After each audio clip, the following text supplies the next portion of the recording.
Nous allons parler aujourd'hui d'autres perturbations de la structure génétique d'une population. Alors, on avait étudié précédemment l'équilibre de Hardy-Weinberg. On avait vu l'effet également d'une dérive génétique à partir de 3 exemples, donc les papillons phalènes, les guppies, et puis une punaise d'un certain arbre, donc qu'on appelait le savonnier. Donc on a mis en évidence du fait qu'il y avait une dérive génétique et avec une augmentation, une variation en tout cas des fréquences alléliques. Donc ça veut dire qu'il existe également, lorsque l'on parle du chapitre 4, donc l'inéluctable évolution des génomes au sein des populations, eh bien il existe d'autres perturbations de la structure génétique d'une population autres que celles, par exemple, alors on peut parler des mutations, on peut parler de dérive génétique, de sélection sexuelle, de prédateurs, donc au niveau desquels on met une sélection différentielle, des prédateurs qui vont préférer tel ou tel animaux à manger par rapport à d'autres, admettons. Bon, c'est qu'un exemple.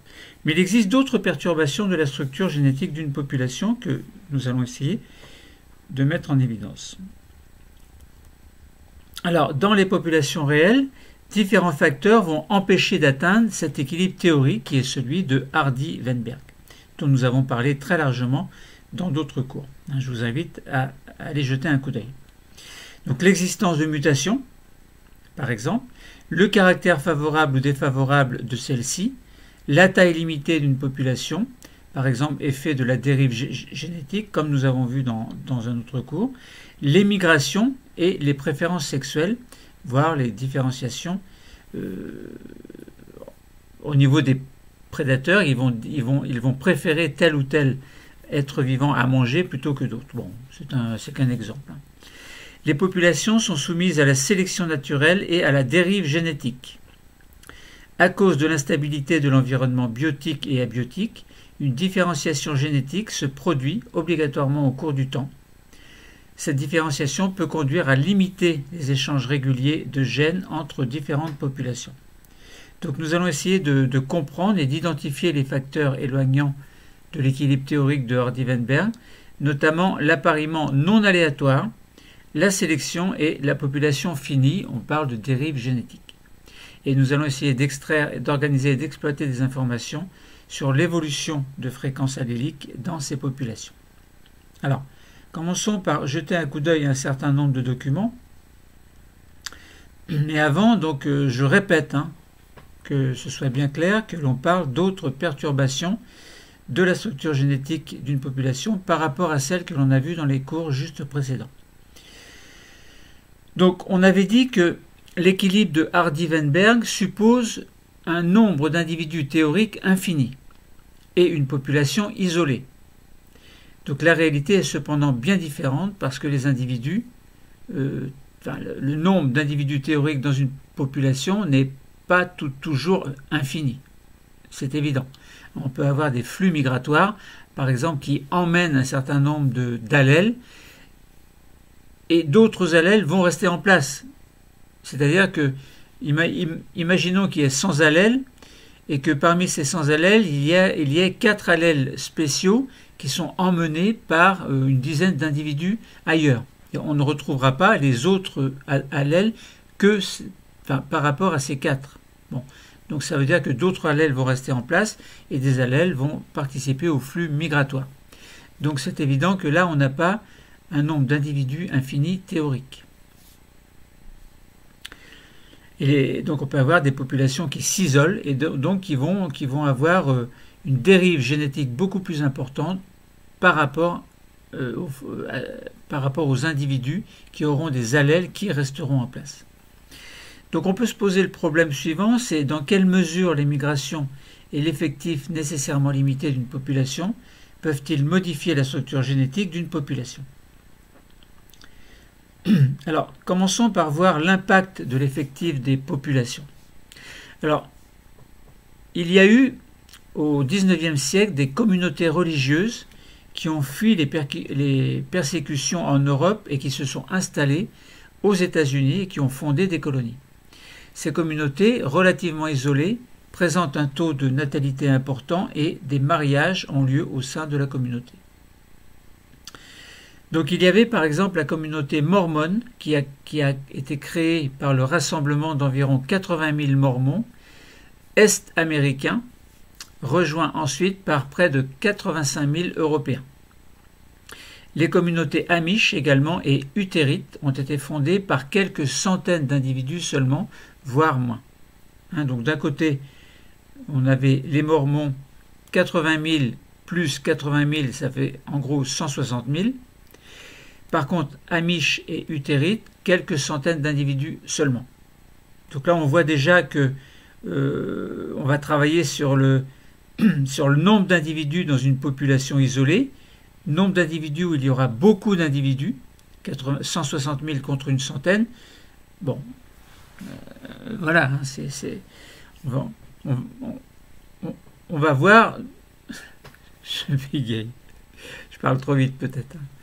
Donc on va voir donc ce qu'il en est au niveau des fréquences alléliques que l'on va exprimer en pourcentage de deux gènes qui sont des marqueurs HLA et des marqueurs des groupes sanguins dans différentes populations.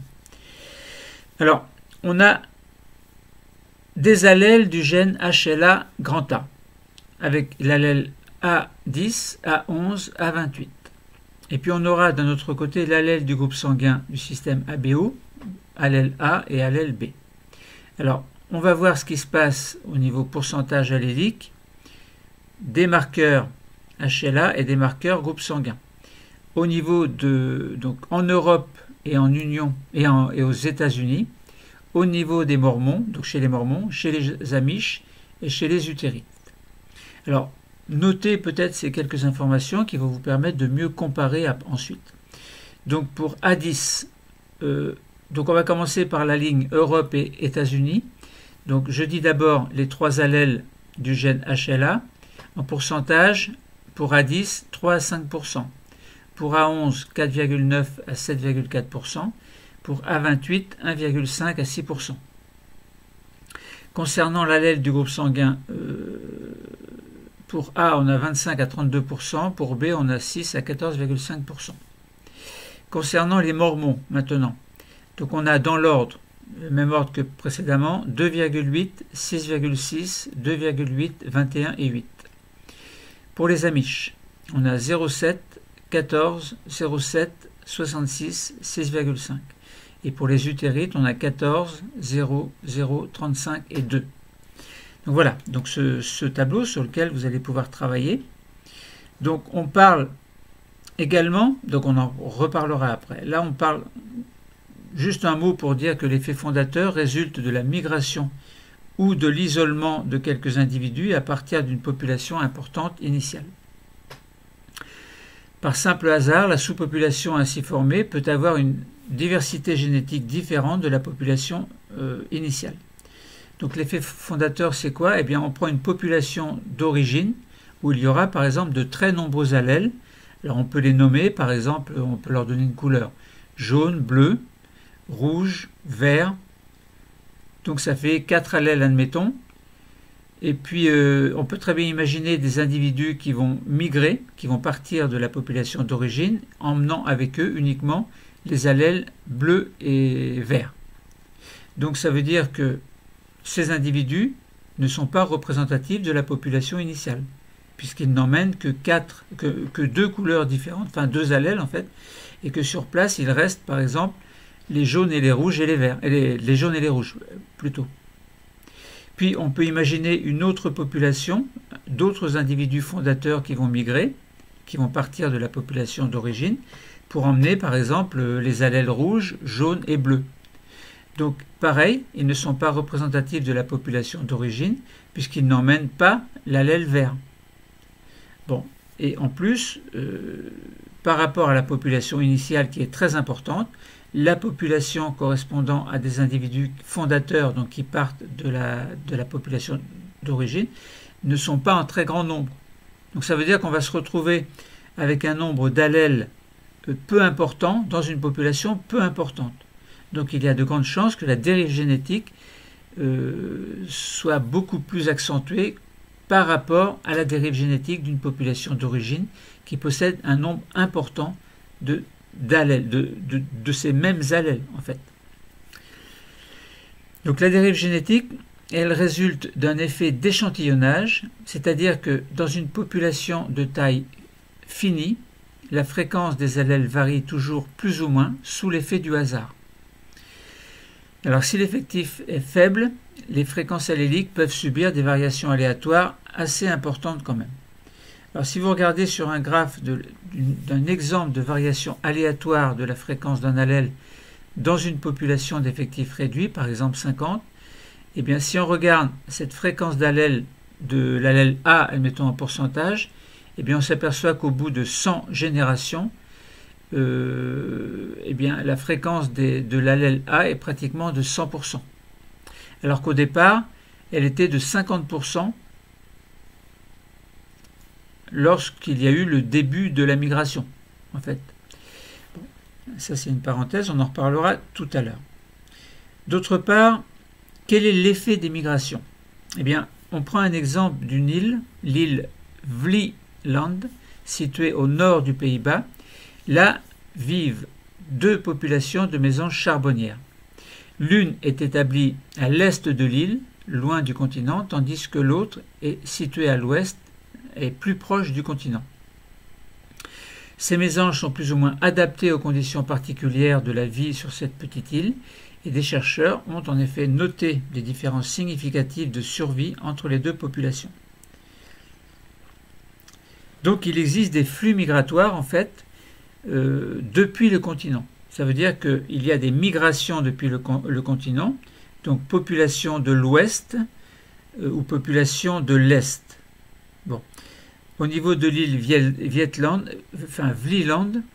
les populations de l'ouest et les populations de l'est migrent de manière régulière. Mais ces populations ne sont pas isolées. Des échanges par migration s'effectuent entre les deux populations et depuis le continent.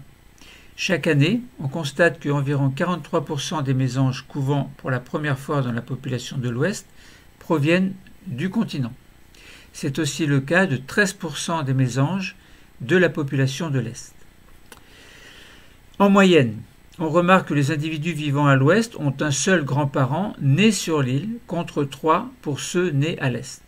Alors, le nombre d'œufs, d'autre part, par couvée, est un caractère génétiquement déterminé et il a été montré que les couvées importantes constituent un caractère défavorable sur l'île du fait des ressources qui sont relativement limitées.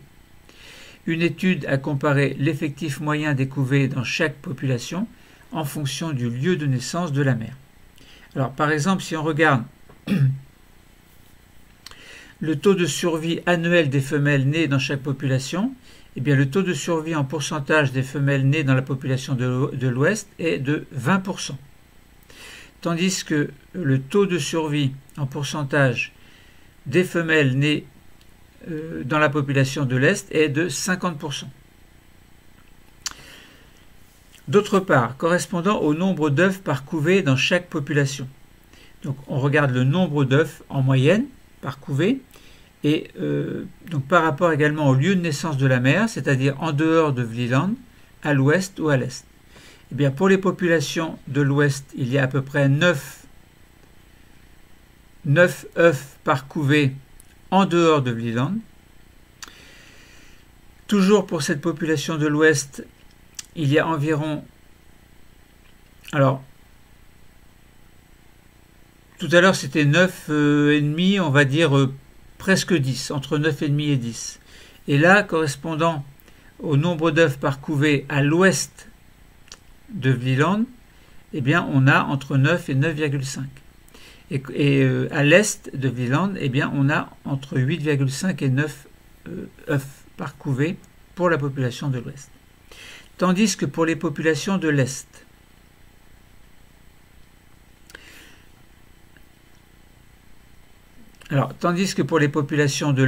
eh bien, en dehors de Vlieland, il y a entre 8,5 et 9 œufs par couvée. Pareil, entre 8,5 et 9 à l'ouest de Vlieland, et puis à l'est de Vlieland, on a entre 8 et 8,5. Donc on a quand même une différence entre les deux. Donc nous allons essayer de comparer les fréquences alléliques des communautés mormones amish et utérites, à la population dont elles sont issues, et on va essayer de proposer une explication.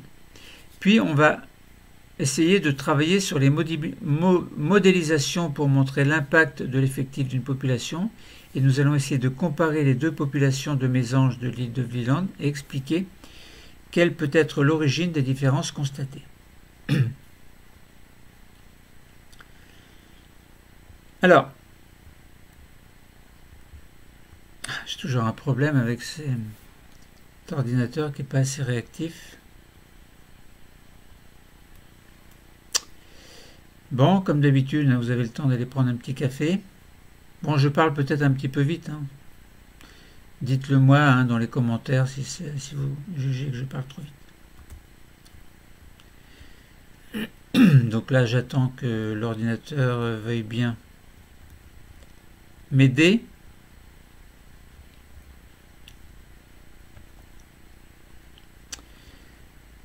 Alors. Donc nous allons essayer de présenter deux autres perturbations de la structure génétique de la population, liées entre autres à l'effectif de la population. Nous allons présenter l'impact de la dérive génétique sur des populations humaines, et l'exemple a été choisi car il permet de montrer que l'homme est soumis à l'évolution comme le reste du vivant, et on peut approfondir donc les notions que nous avons déjà acquises précédemment sur l'histoire de l'évolution des populations humaines. Donc on propose de faire différentes modélisations avec un logiciel de simulation. On met ainsi facilement en évidence l'influence de l'effectif de la population sur l'écart à l'équilibre théorique. Donc on a construit le tableau tout à l'heure. Bon. Et nous allons également, et nous avons déjà commencé à nous intéresser à l'effet des migrations sur la structure génétique d'une population. L'exemple des mésanges est intéressant car il met en évidence le fait que les migrations, si elles permettent de limiter les effets négatifs de l'appauvrissement génétique lié à la dérive dans les petites populations, eh bien on peut aussi aller à l'encontre de l'adaptation d'une population à son environnement et donc de la sélection naturelle. Donc, première piste proposée, c'est celle d'étudier différentes populations humaines. Les communautés présentées ont été fondées à partir de populations d'effectifs très variables en provenance d'Europe ou de l'Est des États-Unis. La communauté mormone, par exemple, a été fondée par un groupe de plusieurs dizaines de milliers de personnes avec un apport ultérieur de dizaines de milliers d'Européens. Tout à l'heure, on parlait de 80 000 plus 80 000, donc 160 000. On observe que la fréquence allélique des Mormons pour les différentes gènes proposées est très proche de celle des Européens et des Américains. Donc en effet, tout à l'heure, vous avez recopié les pourcentages que je vous ai donnés dans un tableau. Maintenant, il suffit de les exploiter. Donc par opposition, les deux autres communautés ont été fondées à partir d'un nombre très restreint d'individus. Et on observe que les structures génétiques de ces communautés sont très différentes de celles des Européens et des Américains. Par exemple, si vous regardez bien au niveau de l'allèle A10, il est présent à 14% chez les utérites, contre 3 à 5% dans la population américaine, ou encore on peut remarquer que le groupe grand A est beaucoup plus représenté chez les Amish que chez les Européens. Elles sont également très différentes l'une de l'autre. Donc on peut expliquer ces différences par un effet fondateur fort. Chez les Mormons, par exemple, du fait du large effectif des individus fondateurs, la structure génétique de la communauté d'origine est proche de la population d'origine. Chez les autres communautés, en revanche, l'effet d'échantillonnage est beaucoup plus marqué et la structure génétique très différente avec une perte de diversité génétique. Alors, la modélisation permet de montrer que pour un effectif faible, ici par exemple on a une cinquantaine d'individus, les résultats de simulation sont très variables. C'est le graphe que nous avons mis en évidence tout à l'heure, où au départ on avait 50% pour grand A et à l'arrivée on avait 100%. Donc, dans les communautés fondées, par un petit nombre d'individus, la dérive génétique va contribuer à appauvrir, sous l'effet du hasard, la diversité génétique de la population, ce qui va bien entendu accentuer la divergence de la communauté par rapport à la population d'origine. Alors, sur l'autre exemple concernant les oiseaux, on observe que le taux de survie annuel des femelles nées dans la population de l'Ouest est inférieur aux femelles nées dans la population de l'Est. Alors, on peut se demander pourquoi. Eh bien, on observe également que les populations de l'Est ont en général des couvées plus grandes que les populations de l'Est, ce qui est un caractère désavantageux dans l'île à cause des ressources, bien entendu. Alors, en regardant de plus près, on observe que dans les deux populations, les femelles nées sur le continent ont des couvées plus importantes que celles nées dans l'ouest de l'île. Pourquoi ? Eh bien, les femelles nées à l'est ont des couvées plus petites. Ainsi, les deux documents montrent que les femelles nées à l'est plus adaptées à la vie sur l'île, sont plus adaptées à la vie sur l'île que les femelles nées à l'ouest. Or, la population de l'ouest de l'île reçoit plus de migrants en provenance du continent que la population de l'est de l'île. Donc ces migrants se reproduisent sur l'île entre eux et avec les populations locales, ce qui introduit par la reproduction des allèles défavorables à la survie sur l'île, par exemple le nombre d'œufs par couvée trop élevé. Les différences constatées entre les deux populations peuvent donc s'expliquer par un taux de migration différent en provenance du continent.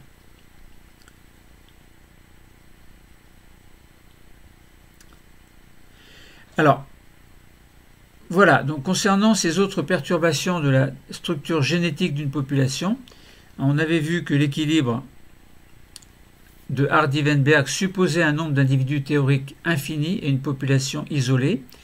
On a vu que la réalité, à travers les deux grands exemples que nous avons pris, donc les communautés et puis les mésanges charbonnières, donc nous avons vu que alors je répète, nous avons vu que l'équilibre de Hardy-Weinberg supposait un nombre d'individus théoriques infini et une population isolée. La réalité était bien différente à travers ces deux exemples que nous avons vus. Donc dans quelle mesure les migrations et l'effectif nécessairement limité d'une population peuvent-ils modifier la structure génétique d'une population ? Eh bien, nous avons répondu en partie au problème. Le cours est terminé. Merci. Alors dites-moi si je vais beaucoup trop vite, parce que des fois je vais vite, des fois je suis trop lent. Bon, donnez-moi mes défauts et mes qualités si vous voulez, mais donnez-moi plutôt les défauts. Ce sera plus avantageux pour moi d'essayer de me corriger, bien entendu. Très bon courage pour la suite de vos études et à très bientôt pour une autre vidéo.